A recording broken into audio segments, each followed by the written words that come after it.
எல்லா செல்வங்களையும் நாட்டு மக்களுக்கு கொடுத்து தெய்வத்தின் வாசலில் என் மக்களை பிச்சைக்காரர்கள் போல வாழத்தாருக்கும் கரும்புக்கும் கேவலமாக இருக்கிறது. யாரை வரவேற்க?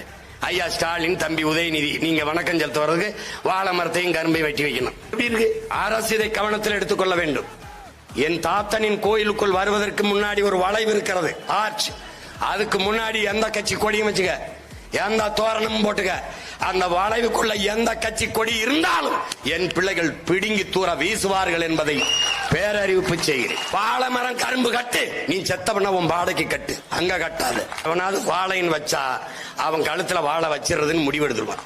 பாத்துக்க, சேட்டை பண்ணாத. அது ஒரு காலம். இது பிரபாகரின் பிள்ளைகளின் காலம். இது வீர மறவர் பிள்ளைகள் வெகுண்டெழுகிற காலம்.